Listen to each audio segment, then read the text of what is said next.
Hai, Assalamualaikum warahmatullahi wabarakatuh.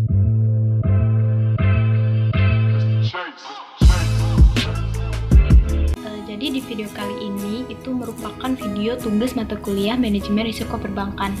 Jadi teman-teman jangan lupa untuk simak videonya ya. Gak usah berlama-lama lagi, kita langsung masuk ke videonya. Bismillahirrahmanirrahim. Assalamualaikum warahmatullahi wabarakatuh. Yang saya hormati dosen pengampu Bapak Ageng Asmarasani SE IME, dan yang saya cintai teman-teman seperjuangan. Di sini kami akan membahas tentang analisis kesehatan bank menggunakan metode Commerce. Kami dari kelompok 11 terdiri dari 2 orang. Yang pertama Halimatus Sadia, yang kedua saya sendiri Emilia.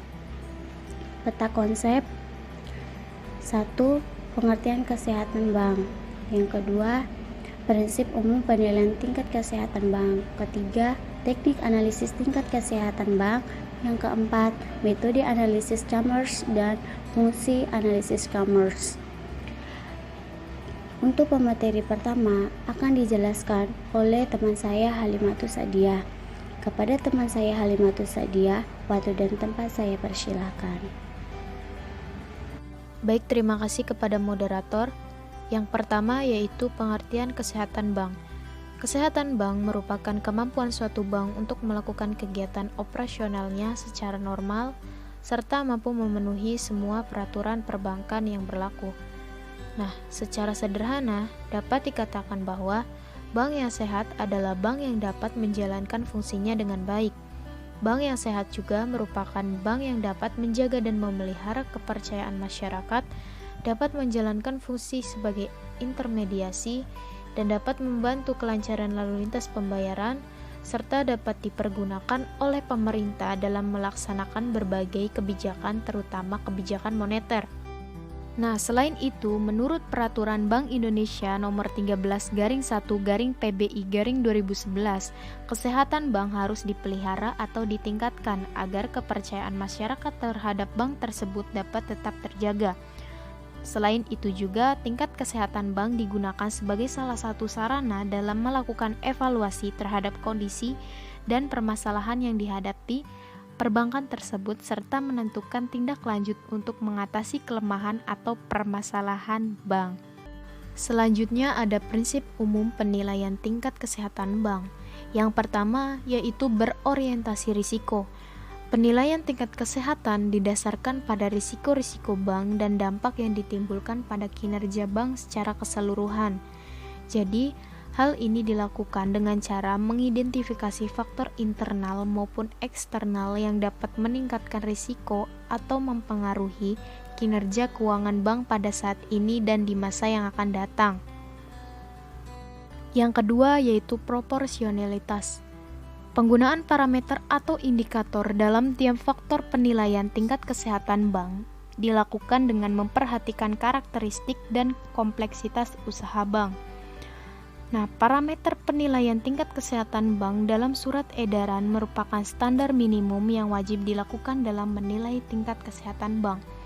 Namun demikian, bank dapat menggunakan parameter tambahan yang sesuai dengan karakteristik dan kompleksitas usahanya. Selanjutnya, ada materialitas dan signifikansi. Jadi, bank perlu memperhatikan materialitas atau signifikansi faktor penilaian tingkat kesehatan bank, yaitu dengan profil risiko, GCG, rentabilitas, dan permodalan serta signifikasi parameter penilaian pada masing-masing faktor dalam menyimpulkan hasil penilaian dan menetapkan peringkat faktor. Selanjutnya ada komprehensif dan terstruktur. Nah, jadi proses penilaian ini dilakukan secara menyeluruh dan sistematis serta difokuskan pada permasalahan utama bank.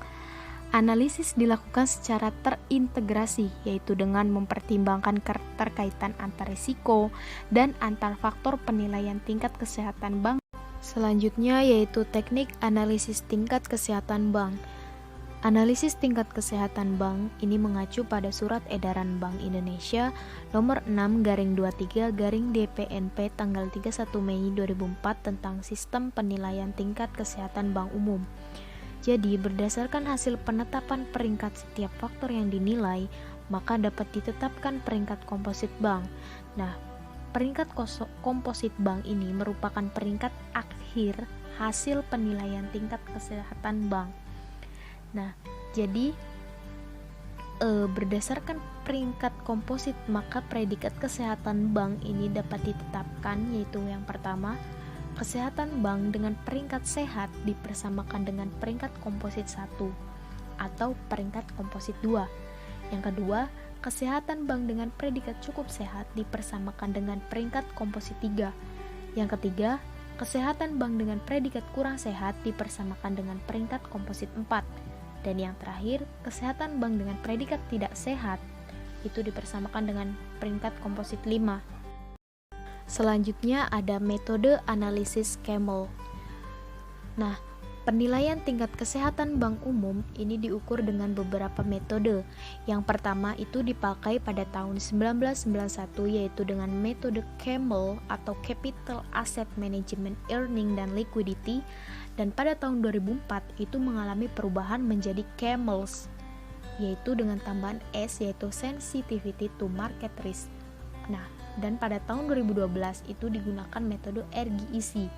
Nah, pada metode RGEC baru ditetapkan pada bank konvensional. Nah, sedangkan pada bank syariah itu masih menggunakan metode Camels. Jadi, analisis Camels itu pada prinsipnya merupakan suatu metode analisis rasio-rasio keuangan untuk mengukur kondisi keuangan suatu lembaga atau perusahaan perbankan. Nah, analisis Camels ini digunakan untuk mengevaluasi kinerja keuangan bank umum di Indonesia. Tingkat kesehatan bank ini didefinisikan sebagai hasil penilaian kualitatif atas berbagai aspek yang berpengaruh terhadap kondisi atau kinerja suatu bank melalui penilaian kualitatif dan kuantitatif terhadap faktor-faktor permodalan, kualitas aset, rentabilitas, likuiditas, sensitivitas terhadap risiko pasar, serta penilaian kualitatif terhadap faktor manajemen. Fungsi analisis Camels. Analisis ini tidak hanya berfungsi menilai tingkat kesehatan bank saja, tetapi juga mengukur kinerja sekaligus mendeteksi masalah-masalah yang berisiko mengganggu kelancaran operasional bank. Aspek-aspek dalam analisis Camels merupakan aspek yang paling banyak memberikan pengaruh terhadap kondisi keuangan bank. Oleh sebab itu, analisis Camels menjadi tolak ukur pemeriksaan bank yang dilakukan oleh pengawas bank dalam menentukan tingkat kesehatan dan kinerja setiap perusahaan perbankan. Selanjutnya ada penilaian tingkat kesehatan bank dengan metode Camels. Nah, penilaian tingkat kesehatan bank mencakup penilaian terhadap faktor-faktor sebagai berikut. Nah, yang pertama ada permodalan atau capital. Yang kedua, kualitas aset atau asset quality. Yang ketiga, manajemen atau manajemen. Yang keempat yaitu rentabilitas atau earning. Yang kelima yaitu likuiditas atau liquidity. Dan yang terakhir yaitu sensitivitas terhadap risiko pasar atau bisa disebut sensitivity to market risk. Yang pertama yaitu pemodalan atau capital. Nah, capital ini merupakan faktor pertama dalam penilaian tingkat kesehatan bank dengan menggunakan rasio keuangan model Camels. Nah, faktor ini dihubungkan dengan kemampuan bank untuk menyediakan modal sesuai dengan kewajiban modal minimum suatu bank. Nah, faktor kapital atau permodalan ini sering disebut juga sebagai rasio solvabilitas. Nah, jadi suatu perusahaan perbankan itu dikatakan sehat apabila memiliki permodalan yang kuat, di mana dengan modal tersebut bank ini mampu menjalankan operasionalnya dan juga menjamin aset-aset yang bermasalah. Nah, berkenaan dengan hal itu, penilaian terhadap aspek modal ini dititik beratkan pada kecukupan dan komposisi modal, proyeksi modal, kemampuan modal menutup aset bermasalah, serta rencana modal untuk ekspansi usaha. Menurut Kashmir 2002, kapital ini merupakan permodalan yang ada didasarkan kepada kewajiban penyediaan modal minimum bank. Nah, jadi penilaian kapital tersebut itu didasarkan atau berdasarkan CAR atau Capital Adequacy Ratio yang telah ditetapkan oleh Bank Indonesia. Jika nilai CAR suatu bank lebih besar atau sama dengan 8%, itu maka kondisi keuangan bank dilihat dari aspek modal tergolong sehat. Sebaliknya, apabila nilai CAR suatu bank itu kurang dari 8%, menunjukkan bahwa kondisi keuangan bank tersebut dalam kondisi yang tidak sehat. Nah, faktor kedua ini ada kualitas aset atau asset quality. Nah, asset quality ini menunjukkan penilaian jenis aset yang dimiliki oleh suatu perbankan.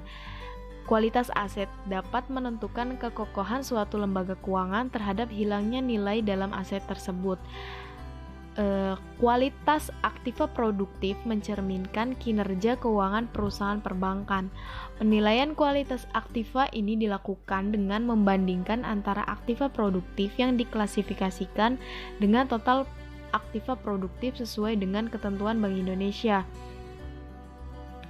Adapun pengukuran tingkat kesehatan bank berdasarkan aspek kualitas aktiva itu salah satunya dengan rasio kualitas aktiva produktif atau KAP yang dirumuskan, yaitu rasio KAP itu sama dengan aktiva produktif yang diklasifikasikan dibagi dengan total aktiva produktif dikali dengan 100%. Selanjutnya itu faktor ketiga dalam model analisis Campbell ini ada faktor manajemen. Nah, jadi manajemen ini menunjukkan kemampuan manajemen bank untuk mengidentifikasi, mengukur, mengawasi, dan mengontrol risiko yang timbul melalui kebijakan dan strategi untuk mencapai target. Nah, jadi untuk menilai kualitas bank dapat dilihat dari kualitas manusianya itu dalam mengelola bank itu, namun dalam aspek ini yang dinilai adalah manajemen permodalan, manajemen kualitas aktiva, manajemen umum, manajemen rentabilitas, dan manajemen likuiditas. Tingkat kesehatan bank dari aspek manajemen dapat diukur secara kuantitatif melalui penghitungan net profit margin atau NPM.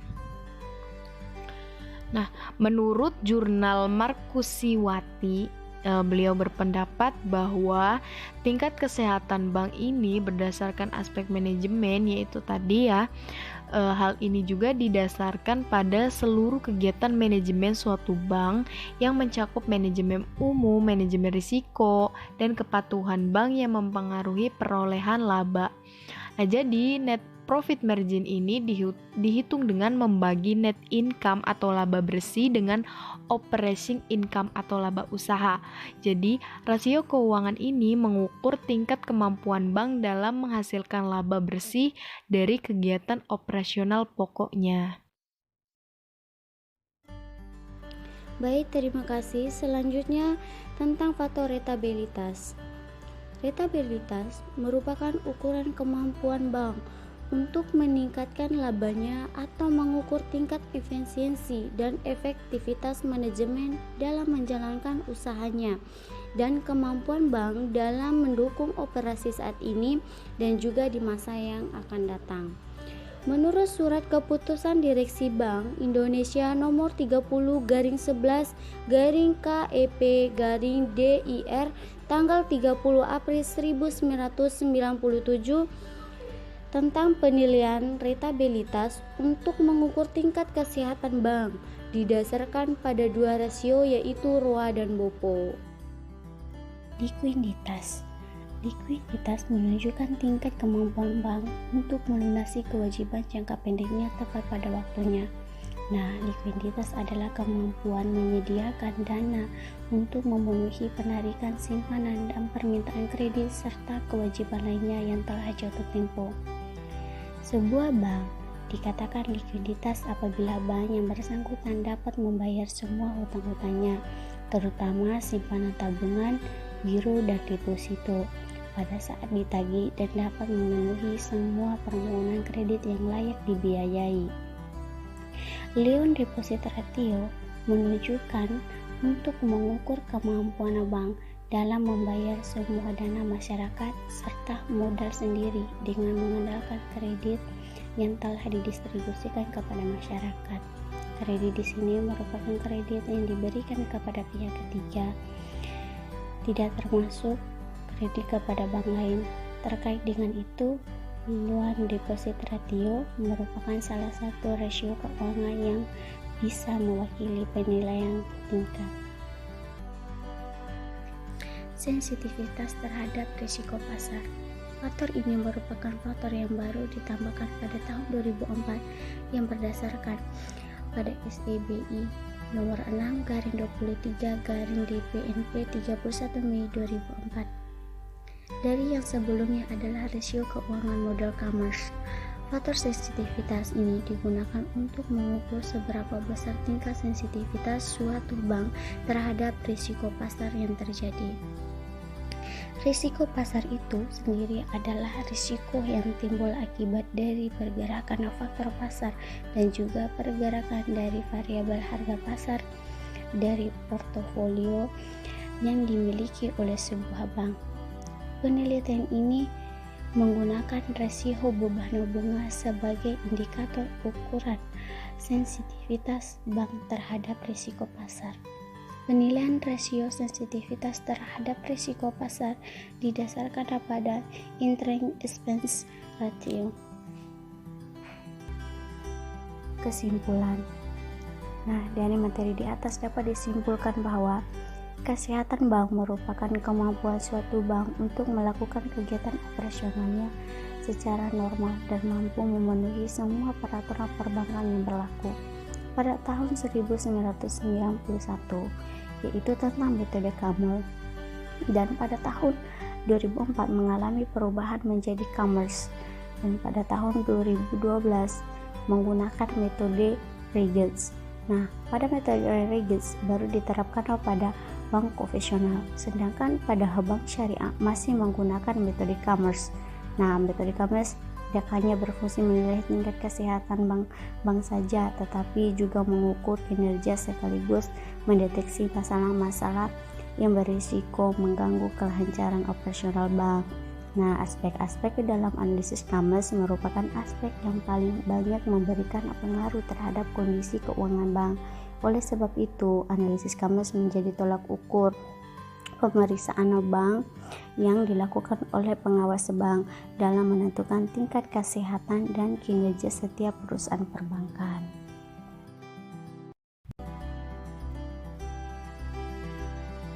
Terima kasih, semoga bermanfaat dan tetap semangat ya teman-teman. Terima kasih teman-teman atas waktu dan ketersediaan teman-teman untuk menyimak video ini sampai akhir. Semoga bermanfaat. Apabila ada kekurangan dari video ini ataupun ada materi yang dirasa kurang, itu mohon dimaafkan. Kurang dan lebihnya kami mohon maaf. Wassalamualaikum warahmatullahi wabarakatuh.